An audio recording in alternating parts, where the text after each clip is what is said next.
Que a graça e a paz de nosso Senhor Jesus Cristo permaneça com todos aqui nesta manhã. Convido vocês a abrirem a palavra de Deus na segunda epístola de Pedro. Segunda epístola de Pedro, no capítulo 3, na edição comemorativa, página 1335. Acompanhe a leitura que eu farei dos versículos 8 até o 13. Segunda Epístola de Pedro, capítulo 3, 8 a 13, assim diz a palavra do nosso Deus. Mas há uma coisa, amados, que vocês não devem esquecer, que para o Senhor um dia é como 1000 anos, e 1000 anos são como um dia. O Senhor não retarda a sua promessa, ainda que alguns a julguem demorada. Pelo contrário, Ele é paciente com vocês, não querendo que ninguém pereça, mas que todos cheguem ao arrependimento. Porém, o dia do Senhor virá como um ladrão. Naquele dia os céus passarão com grande estrondo, e os elementos se desfarão pelo fogo. Também a terra e as obras que nela existem desaparecerão. Uma vez que tudo será assim desfeito, vocês devem ser pessoas que vivem de maneira santa e piedosa, esperando e apressando a vinda do dia de Deus. Por causa desse dia, os céus incendiados serão desfeitos e os elementos se derreterão pelo calor. Nós, porém, segundo a promessa de Deus, esperamos novos céus e nova terra, nos quais habita a justiça. Senhor, nosso Deus e nosso Pai, mais uma vez nos adentramos à Tua presença, pedimos que o Senhor nos conceda da Tua iluminação para compreendermos a Tua palavra. Desperta os nossos corações para aquilo que o Senhor tem para nós. É no nome de Cristo que nós pedimos da Tua graça, Senhor. Amém. Você já passou por alguma situação em que a sua atenção foi despertada para algo e depois disso a sua vida meio que se tornou diferente? Vou dar um exemplo.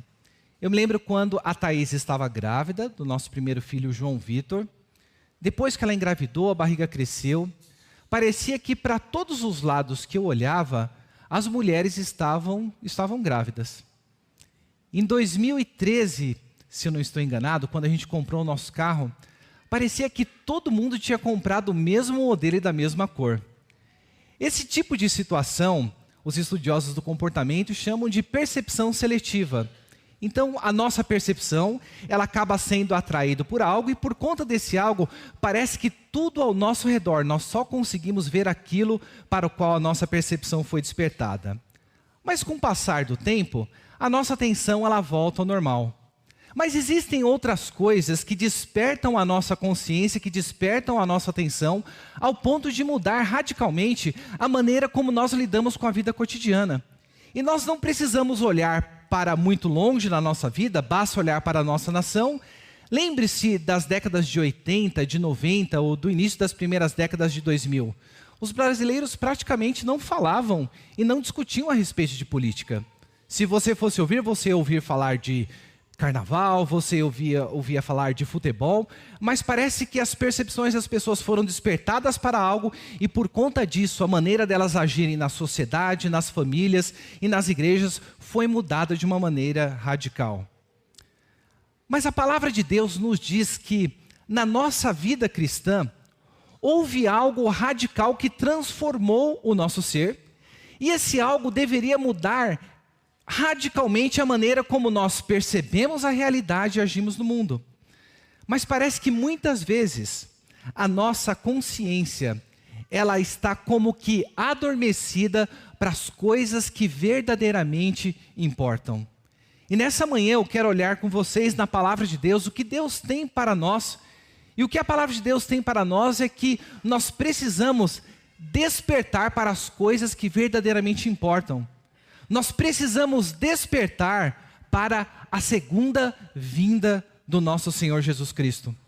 O apóstolo Pedro, como nós vimos no domingo passado, ele está aqui trazendo essa mensagem para aqueles cristãos tendo reconhecido que a mente deles já havia sido esclarecida pelo Evangelho, mas ele como que escreve aquelas palavras para despertar a mente daqueles crentes. Ele leva aqueles crentes para o passado, lembrando, olha, a palavra de Deus, ela foi transmitida a vocês pelos profetas, pelo Senhor Jesus Cristo e pelos apóstolos. Mas nesses últimos tempos, há falsos mestres que estão negando a vinda de Cristo Jesus. E ali ele traz a memória da palavra, dizendo que estes falsos mestres, de maneira propositada, eles negam a vinda do Senhor, mas a palavra de Deus nos diz que pela palavra o mundo foi criado, pela palavra o dilúvio veio, e pela palavra esta geração, esse céu e essa terra serão consumidos pelo fogo. E nós chegamos aqui neste ponto onde Pedro vem mais uma vez a despertar a memória daqueles crentes, vem despertar aqueles crentes para aquilo que verdadeiramente importa, a partir aqui do versículo 8, onde ele nos diz: mas há uma coisa, amados, que vocês não devem esquecer. Nós veremos aqui sobre o porquê da nossa consciência ela deve ser despertada para a segunda vinda de Cristo, porque dos versículos de 8 a 9, Pedro ele vem aqui a nos dizer que, ele vem dar uma resposta, por que Jesus Cristo está demorando para retornar? Quantas vezes nós não perguntamos isso, mas parece que Jesus Cristo não volta. Há tanta guerra no mundo, há tantas coisas difíceis acontecendo, onde é que se encontra o nosso Senhor? No versículo 10 nós veremos que Pedro ele vai mostrar para a gente o que acontecerá no dia do Senhor, para finalmente nos versículos 11 e 13 nos mostrar como que nós devemos viver diante da realidade da vinda do Senhor. Então primeiramente aqui no versículo 8 nós vemos que a nossa consciência ela deve ser despertada para a segunda vinda de Cristo. Porque um problema pode acontecer com a gente. Ele fala, versículo 8, mas há uma coisa, amados, que vocês não devem esquecer, que para o Senhor, um dia é como 1000 anos, e 1000 anos como um dia. O Senhor não retarda a sua promessa, ainda que alguns a julguem demorada. Pedro reconhecia que aqueles cristãos, alguns deles, estavam sendo tomados por essa dúvida, achando que Deus estava tardando para voltar. Ele nos diz aqui que nós não podemos enquadrar Deus na nossa percepção do tempo. Pense só, volte no tempo. Se você vivesse na Alemanha ou vivesse na Europa por volta de 1940 até 1945, eu tenho certeza que se você vivesse na Inglaterra diante dos bombardeios nazistas, você iria dizer, nós estamos vivendo o fim do mundo. Jesus Cristo ele está voltando. Cada geração tem uma percepção aguçada de que a sua será o último momento. Mas a palavra de Deus vem aqui nos dizer que a maneira como Deus, que é um ser que está fora do tempo, ele lida com o tempo, nós não podemos enquadrar Deus diante das nossas percepções e consequentemente não podemos, como alguns, julgar que a vinda do Senhor é demorada. Pedro ele está fazendo aqui uma referência ao Salmo 90, quando lá nós lemos os versículos 1 a 4, ele nos diz, Senhor, Tu tens sido o nosso refúgio de geração em geração. Antes que os montes nascessem, Tu formasse a terra e o mundo, de eternidade a eternidade Tu és Deus. Tu reduz o ser humano ao pó e dizes, volte ao pó, filho dos homens, pois 1000 anos aos Teus olhos são como o dia de ontem que se foi e como a vigília da noite. Não podemos enquadrar Deus na nossa percepção de tempo. E aqui, ao invés de nós reclamarmos da demora do Senhor, a primeira coisa que nós devemos aqui, de mudar das nossas atitudes, nós precisamos fazer o seguinte, não reclame da demora do Senhor, mas agradeça por sua paciência. Sabe por que Jesus Cristo não retornou ainda? Os versículos aqui na sequência, ele nos dizem, o Senhor não retarda a sua promessa, ainda que alguns a julguem demorada. Pelo contrário, Ele é paciente com vocês, não querendo que ninguém se pereça, mas que todos cheguem ao arrependimento. Sabe por que Deus não retornou ainda? Por conta da sua paciência e da sua misericórdia para com o seu povo. Há uma advertência para a maneira como nós estamos vivendo a vida cristã, porque nós não podemos fazer mau uso da paciência do nosso Deus. Quando nós voltamos lá para o Evangelho de Mateus, e ele está nos falando ali, Jesus Cristo, a respeito dos últimos dias, nós vemos que lá em Mateus 24 e 25, ele fala sobre a parábola dos 2 servos. E ele fala sobre o servo fiel que será bem-aventurado quando o Senhor retornar e encontrar ele dando sustento devido àqueles que ele colocou sobre a sua responsabilidade. Mas ele diz o seguinte: mas o que acontecerá com aquele servo sendo mau? Disser consigo: meu senhor demora para vir, e como consequência, passar a espancar os demais servos, começar a beber e a comer com os bêbados e com os beberrões. A palavra de Deus nos diz ali que grande será o juízo, e há um risco de nós, por estarmos com a nossa consciência adormecida, por estarmos ignorantes da vinda do nosso Senhor Jesus Cristo, a fazermos um mau uso da paciência de Deus sobre nossas vidas. Por que o Senhor ainda não voltou? Ele não voltou ainda para o nosso bem.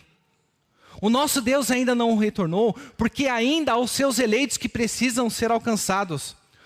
O nosso Senhor não retornou, porque muitos de nós ainda precisamos tomar uma decisão verdadeira por seguir a Cristo Jesus. Pedro aqui nos diz de maneira clara: pelo contrário, ele é paciente com vocês, não querendo que ninguém pereça, mas que todos cheguem ao arrependimento. O que você tem feito com a paciência de Deus sobre a sua vida? Ao invés de como aqueles falsos mestres, que por quererem viver uma vida dissoluta, negavam a vinda de Jesus, dizendo: olha, desde o princípio dos tempos, o céu e a terra continuam da maneira como que foram criados. Ao invés de vivermos nessa indiferença, a palavra de Deus nos conclama nessa manhã a não reclamarmos da demora, mas agradecemos pela paciência e mudarmos a nossa atitude de vida para com a paciência e a misericórdia do nosso Deus. E sabe por que a gente deve fazer isso? Porque na sequência da palavra de Deus, Pedro ele vem a nos dizer sobre o que acontecerá no dia do Senhor. Você anseia pela vinda do nosso Senhor? Olha o que a palavra de Deus nos diz no versículo 10.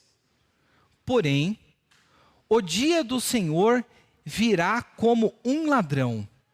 Naquele dia os céus passarão como grande estrondo, e os elementos se desfarão pelo fogo. Também a terra e as obras que nela existem desaparecerão. Olha só com o que está sendo comparado o dia da vinda do nosso Senhor. Está sendo comparado o dia do nosso Senhor, dizendo que o nosso Senhor virá como um ladrão. Eu não sei se você já passou por essa experiência terrível de sofrer um assalto. Nosso pastor passou por uma situação difícil tempos atrás, mas em 1997 foi o ano que eu e a Thaís nós nos casamos. E assim que nós casamos, nós mudamos para uma casa na mesma rua que nós morávamos. E teve um dia que nós estávamos dormindo, né? Eu tenho um sono bastante profundo. E a Thaís, ela meio como que me acordou. Ué, você não está ouvindo nada? Eu falei, não. Ela me acordou de novo, eu levantei. Daí eu comecei a andar pela casa e olhar pela janela. E eu vi algumas cabeças passando, correndo do lado de fora. Eu falei, meu Deus, o que está acontecendo? Daí eu saio do quarto, vou até a sala. E quando eu olho para a sala, tinha recém-casados, não tinha cortina, tinha um lençol apenas na janela. Eu estava vendo as pessoas do lado de fora, eles estavam sacudindo a grade de proteção, porque eles já haviam arrancado o chumbamento. Eu falei, meu Deus, 1997, nós não tínhamos telefone. 97, para quem se lembra, para ter celular, você tinha que ter uma carta, era a carta da BCP, e esse negócio era bem caro. Eu falei, meu Deus, o que eu vou fazer? A Thaís chegou, começou a orar. Eu falei, meu Deus, eu tenho que fazer alguma coisa. Dentre ali no meio do medo, a única atitude que eu tive, eu fui até a janela e bati com tudo no vidro, eles não estavam me vendo, e gritei, sai daí, vagabundo. Eles também estavam assustados e de repente todos saíram. Mas aquele temor ficou dentro da gente. Eu saí para o lado de fora e notei que eles tinham feito algumas arruaças. Tinha uma mala com uma fita daquela que a gente vê nos filmes, aquela silver tape. Deus nos deu um livramento naquele dia. Mas a nossa vida, e principalmente a minha, ela não foi a mesma pelos próximos 3 anos. Pelos próximos 3 anos, eu ouvi um barulhinho. Nós tínhamos o telhado em cima, que às vezes era gato, alguma coisa passando. Eu ouvi o barulho, eu saía para olhar o que estava do lado de fora. Porque a chegada de um ladrão, a ameaça da sua segurança, é uma coisa terrível. E o que a palavra de Deus ela está nos dizendo aqui é que o dia do Senhor, ele será como a vinda de um ladrão. Então a segunda coisa que nós precisamos estar aqui, se você soubesse que um ladrão viria até a tua casa, você ficaria vigilante. Qualquer barulhinho que eu escutava, eu saía para o lado de fora, eu estava em estado de alerta contínuo. E a palavra de Deus vem a nos dizer que nós precisamos despertar para a segunda vinda do nosso Senhor, porque em segundo lugar nós precisamos estar vigilantes, porque o dia do Senhor será um dia terrível. Amós no capítulo 5, olha o que o profeta nos diz no versículo 18. Ai dos que desejam o dia do Senhor. Para que vocês desejem um dia do Senhor, será um dia de trevas e não de luz. E para mostrar como será a situação, ele fala: será como um homem que sai fugindo de um leão, e imagina só, e se depara com um urso. Será como um homem que entra dentro da sua casa e ao colocar a mão na parede, em meio à sua proteção, é mordido por uma cobra. A maneira como a palavra de Deus nos retrata o dia do Senhor, ela retrata como um grande e terrível dia, e ela nos mostra que nada nesta criação ficará isento do juízo do nosso Deus. E a maneira como isso é retratada na palavra de Deus é que a totalidade da criação sofrerá o juízo do Senhor, porque ele nos diz: porém o dia do Senhor virá como ladrão. Naqueles dias, os céus passarão como estrondo, os elementos se desfarão pelo fogo, também a terra e as obras que nela existem desaparecerão. Nós não conseguimos ter a percepção da grandiosidade desse evento, porque ele nos diz que os céus serão desfeitos como que num grande estrondo. Ele diz que os elementos, essa palavra aqui na palavra de Deus, que ela pode se referir tanto a astros quanto a seres espirituais, os estoiqueias, ela nos diz que estes também se desfarão. E aqui ela nos diz que a terra e as obras que são realizadas nela, aí na sua Bíblia está escrito que desaparecerão. O verbo que Pedro está utilizando aqui, não é que elas deixarão de existir, mas que elas serão como que reveladas. Tudo aquilo que esteve encoberto será trazido à tona, nada nesta criação ficará incólume diante da vinda do nosso Senhor. Isso daqui deve nos levar a uma reflexão. Como que nós estamos vivendo em antecipação à vinda do nosso Senhor?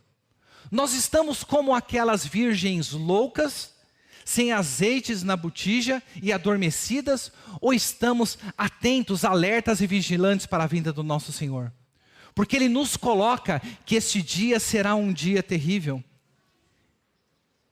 E Ele nos diz que nada nessa terra permanecerá. Isso deve nos levar a refletir também sobre no que nós temos investido o nosso tempo. Onde se encontram as nossas esperanças? Às vezes nós estamos preocupados, e não há nada de errado com isso, em ter bens, em prosperar nessa vida, em ter um desenvolvimento, em buscar uma mudança por uma justiça dentro do nosso país, e devemos fazer por isso daí mesmo, mas a palavra de Deus nos diz que tudo isto está reservado para o juízo. A palavra de Deus não diz que nós não devemos ou devemos ficar indiferentes para a realidade. Mas o que ela está nos chamando a atenção é que nós devemos estar atentos para aquelas coisas que tiram o foco da nossa atenção para aquilo que verdadeiramente importa. Às vezes, meus irmãos, nós estamos tão adormecidos que a nossa preocupação, ela se resume unicamente à nossa conta bancária, a nossa saúde, a nossa projeção dentro da sociedade, quando na verdade a palavra de Deus, ela nos chama a atenção para nós acumularmos tesouro não aqui na terra, mas acumularmos no céu. Porque tudo neste mundo, nada ficará incólume ao juízo do nosso Senhor. E diante disso, como é que nós devemos viver? Se você soubesse que o mundo acabaria na sexta-feira que vem, como que você viveria a tua vida até lá? Aqui no versículo 11, a palavra de Deus, ela vem a nos falar sobre o modo que nós devemos viver diante da realidade do juízo do nosso Deus. Uma vez que tudo será assim desfeito, vocês devem ser pessoas que vivem de maneira santa e piedosa. Quando nós não temos consciência do que Deus está para fazer, nós corremos o risco de negligenciar a porta da graça que Deus tem aberto para nós. Nós corremos o risco de negligenciar a misericórdia e a paciência de Deus sobre a nossa vida. E o problema é que a maneira como nós vivemos é às vezes como aquele mau servo, deixando de viver uma vida de união, passando para viver uma vida de guerra, uma vida de opressão. Mas a palavra de Deus coloca, uma vez que tudo será desfeito, vocês devem ser pessoas que vivem de maneira santa e piedosa, esperando e apressando a vinda do dia de Deus. Deus, ele não nos deixa em dúvida sobre a maneira como deve ser o nosso proceder. Mas o grande problema é que quando nós estamos adormecidos, santidade e piedade é uma coisa que muitas vezes ela passa distante da nossa cabeça. E a palavra de Deus, ela vem aqui a nos colocar que a maneira pela qual nós devemos viver, a nossa vida deve ser marcada por santidade e piedade. E o que isso significa? Nós precisamos viver a nossa vida tendo a consciência da presença de Deus constantemente diante de nós. Nós precisamos viver a nossa vida como temos ouvido em diversas pregações, lidando de maneira séria com o nosso pecado. Nós devemos viver a nossa vida lidando de maneira séria com os ídolos que se colocam em nosso caminho. Ontem nós estávamos aqui na reunião de eleição para a diretoria da UPA do ano de 2023, e eu contei aqui uma ilustração para os adolescentes de um casal que eles estavam querendo namorar e estavam procurando um local em que eles não fossem percebidos. Daí estavam caminhando, chegaram até uma ponte e falaram, não, aqui na ponte não vai dar, porque o padeiro ele passa por aqui e pode dedurar a gente. Caminharam um pouquinho mais adiante, chegaram até a pracinha, falaram, aqui na praça não vai dar, porque o farmacêutico que trabalha aqui perto, ele conhece os meus pais. E foram procurando, para cada lugar havia uma advertência, até que chegou um lugar que o rapaz chegou e falou assim, não, pelo amor, aqui tem que dar, porque aqui só Deus pode ver a gente. Não é essa maneira como muitos de nós às vezes vivemos? Não, aqui só Deus pode ver a gente, então vamos viver a vida da maneira como nós bem pensamos. E o que Pedro vem aqui a nos advertir é justamente disso. Há algo que a palavra de Deus coloca sobre um deve ser em nossa vida. E esse deve ser uma vida que vive constantemente tendo a consciência da presença de Deus ao nosso lado. Pense só. Pense nas coisas feias que nós fazemos. Quando tem alguém na nossa casa, quando vem alguém visitar a nossa casa, nós nos comportamos de uma maneira diferente de quando não tem ninguém, não é verdade? Pensa só, você está sozinho na sua casa. Você desce o pé, o joelho na sua cama. Eu duvido, pode ser que você faça isso, eu duvido que você fale glória a Deus. Você deve soltar alguma palavra, alguma coisa para expressar a sua dor. Mas eu tenho certeza que se tivesse qualquer irmão, quer da liderança, qualquer membro da igreja, você seguraria a tua dor, porque a presença daquela pessoa, ela impediria de você agir de uma maneira que não seria bem visto aos olhos dela. Mas agora só, pense nas coisas feias que nós fazemos.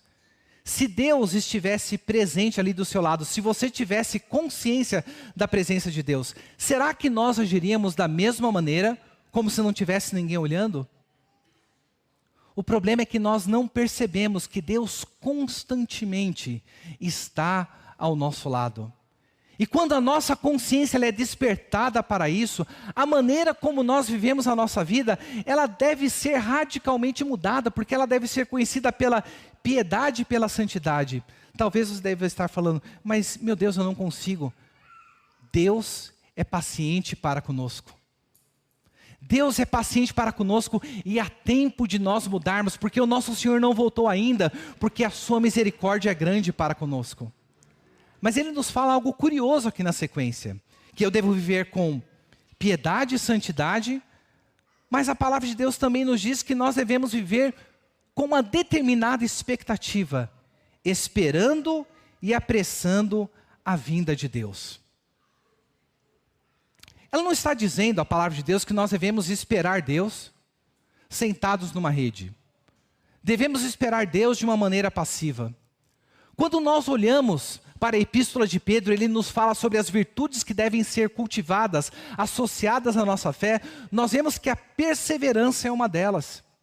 E a maneira como nós devemos esperar a vinda do reino, a vinda do nosso Senhor Jesus Cristo, deve ser a vida daquela pessoa que está ciente da batalha na qual ela está colocada e, como consequência, ela veste a armadura de Deus e permanece firme lutando, mesmo quando os ataques são desferidos contra ela. Nós não estamos em uma colônia de férias. A palavra de Deus nos diz que nós nos encontramos em um campo de batalha, ao ponto de o próprio Deus ter dado para nós uma armadura que nós podemos nos vestir dela.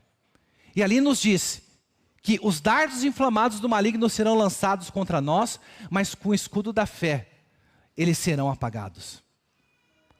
A esperança, a maneira como nós devemos esperar, deve ser essa esperança com perseverança ativa. E ele nos diz também, apressando a vinda do nosso Senhor. E talvez você deve parar, mas como assim apressando a vinda do nosso Senhor?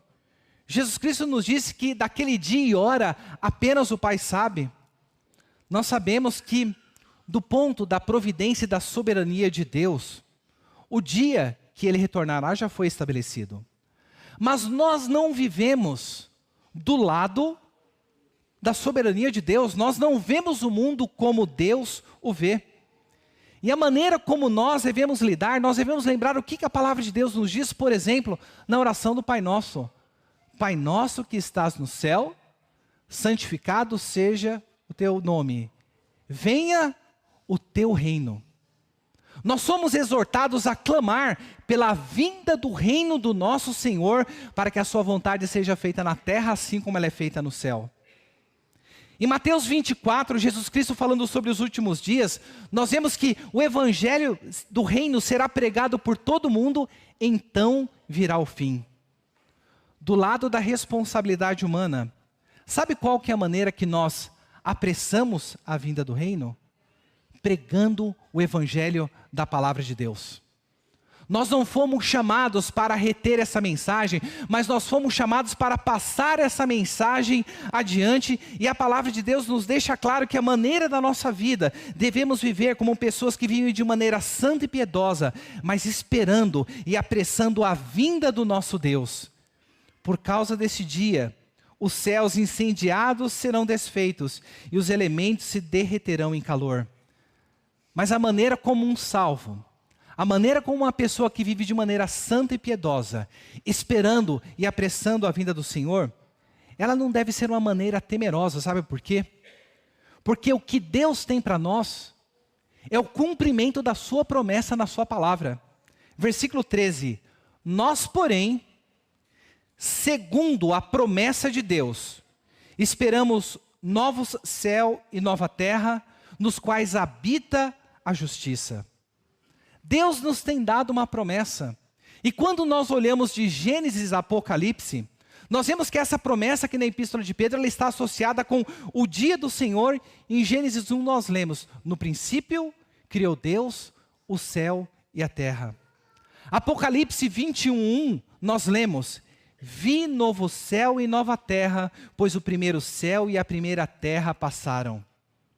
O que nós estamos aguardando, meus irmãos, não é uma destruição completa da criação de Deus. Deus, quando criou o mundo, ele disse, e viu Deus que era muito bom. Mas por conta do pecado, a palavra de Deus nos diz em Romanos 8:22, que a própria criação, ela geme e suporta angústias até hoje, até agora, aguardando a adoção dos filhos de Deus. Esta renovação que será feita, esse desfazer dos elementos, não é que Deus lançará para o lado toda a sua criação, mas Ele a renovará, de modo que o local em que nós habitaremos será o novo céu e a nova terra. O pecado será lançado para sempre fora desta criação. E nós vemos aqui algo interessante que o texto termina a nos dizer. Ele fala, nos quais, nesse novo céu e nova terra, habita a justiça. O local onde a justiça ela habita plenamente. Muitos estão temerosos sobre a situação do nosso país. E nós devemos sim nos preocupar com a falta de justiça, com a desonestidade. Mas por maior que forem os nossos esforços, a palavra de Deus nos diz que a verdadeira justiça, a justiça que habitará plenamente, ela será estabelecida unicamente por Cristo.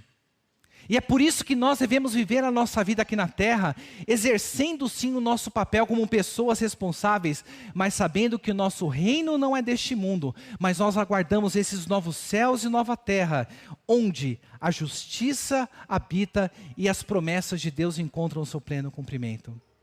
Que Deus, nesta manhã, Ele venha nos despertar do sono, da indiferença, do esquecimento daquilo que todo cristão deve ansiar. O que todo cristão deve ansiar.